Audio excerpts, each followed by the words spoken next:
अगं सारे हायस का घरात? अगं आजी तू आहेस होय? अगं आईन टायमाला गुळ सपला बघ म्हणून म्हटलं तुझ्याकडे यावं जरासं दे की असेल तर. अगं त्यात काय एवढं आणते की या बस. तसं मला बसायला येळ नाही खरं काल असं आलतं मनात आपली कमळी कधी येणार आहे ग?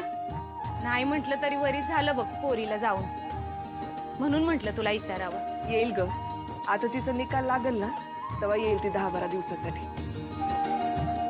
खरं मला वेगळीच काळजी वाटायला लागली अगं. आबा गेल्याचं तिला काय बी माहित नाही आणि आता तो वर्ष श्राद्ध आलं.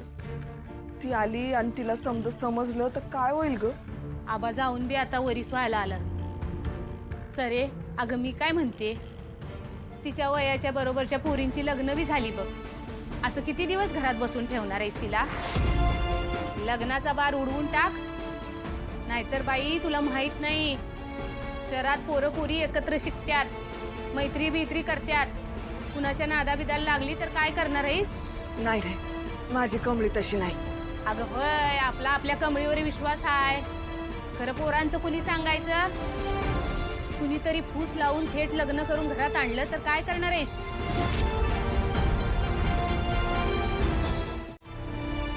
गेली बाई एकदाची दर्शना. मी बंड्याला बुंदीचे लाडू आणि थोडं केळ्याचे वेपर्स घेऊन ये म्हणून सांगितलंय. आबासने आवडतील की नाही म्हणून. काय कमळे सगळ्या हॉस्टेलला पार्टी देणार आहे का काय? एवढं सगळं मागवलंयस? अरे बंड्या आबासने घेऊन जायचं आहे. आम्ही सकाळीच गावाकडे निघालोय. आता कमळी गावाकडे गेल्यावरच तिचा निकाल आबा आणि सरुकाकीसनी दाखवणार आहे. कमळी विद्यापीठात पहिली आली म्हणल्यावर आबासनी लय भारी वाटल.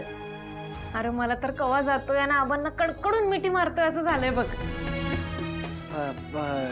कमळे निंगे लगेच कुठं निघालायचा? हाय का? अरे काय बोलतोयस तू? निकाल लागल्यावर आम्ही गावाकडे निघणारच होतो की नाही मग. अगं ते विसरलो मी. ती रात्री गावाकडे जाणारी जी इष्टी आहे की नाही ती आज कॅन्सल झाल्या. नाही आज जायला इष्टी. अरे मग बघ की दुसरी कुठली ती शेअर गाडी असते नाही तर प्रायव्हेट कुठली बस असेल तर बघ की. हे बघ काय बी झालं तरी मला गावाकडे निघायला लागतंय बघ. एकतर ते सपन पडल्यापासून मला लईच काळजी वाटायला लागली. बघ की रे बाबा काहीतरी बघ. हा बघतो मी बघतो.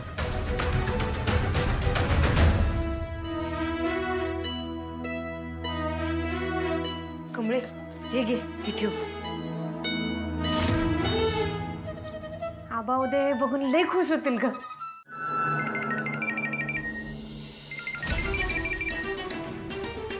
हॅलो. अहो एक लय मोठी लढत करून बसल्या. कमी आणि निंगे आत्ताच्या आत्ता रात्रीच्या बसनं गावाकडे जायचं म्हणाले. काय ऋषीभाऊ काय तर करा. कमळीला आबांबद्दल काहीच माहित नाही. त्यांना थांबवलं पाहिजे. म्हणणार त्या अशा अचानक निघाल्या तर आपल्याला आबांबद्दल सांगायला वेळ सुद्धा मिळणार नाही त्यांना. काहीतरी केलं पाहिजे यार. गावाकडे गेल्यानंतर तिला कळलं आबांबद्दल तर खूप मोठा धक्का बसेल तिला. अहो तोच तर विषय आहे ना म्हणून मला टेन्शन आलंय. ऋषीभाऊ कमळी म्हणाले की गावाकडे जाऊन पहिल्यांदा आबांना रिझल्ट दाखवणार आहे. काय तर करा ऋषीभाऊ नाहीतर लय मोठा विषय येऊन बसेल. ऐक ऐक तू काय बोललास आबांबद्दल? पण काय बोललास तू आता आबांबद्दल? तू माझ्या ना आबांबद्दल कुणा संग बोलायलास? ऋषी सर आहेत का? दे इकडं. हॅलो. अहो ऋषी सर मला कवापासून गावाकडे जायचंय आणि यो बंड्या म्हणतोय का एसटी कॅन्सल झाली.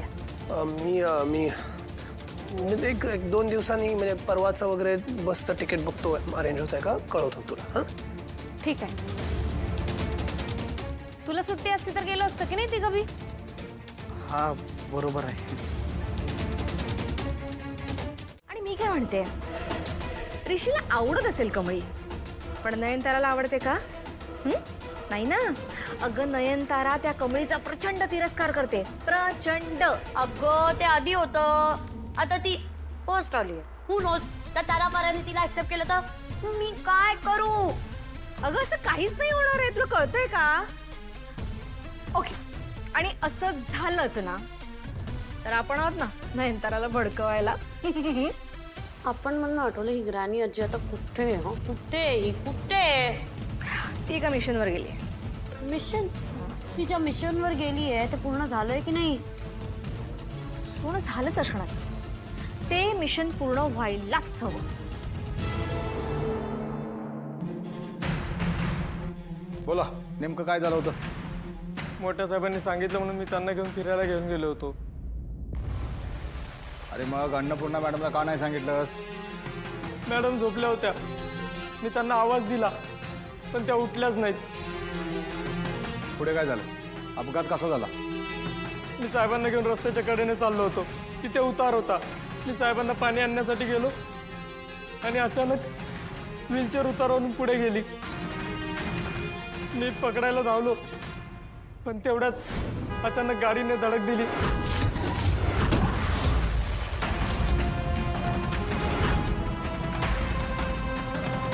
आणि तो गाडीवाला पळून गेला. मला उडवलं असतं तरी चाललं असतं पण विनाकारण त्या देव माणसावर संकट आलं.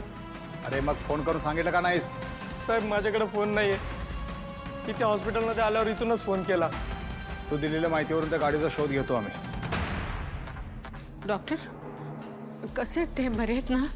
पुढचे 48 तास खूप क्रिटिकल आहेत. आम्ही प्रयत्न करतो आहोत पण काही सांगता येणार नाही. म्हणजे आई राजू आई तुळजाभवानी वाचव यांना. कामिनी मॅडमचा डाव यावेळी वाया जाणार नाही. मी त्या म्हाताऱ्याची नाडी बंद पडल्याची खात्री करूनच त्याला इथं घेऊन आलोय. आता काही झालं तरी म्हातारा काही वाचणार नाही.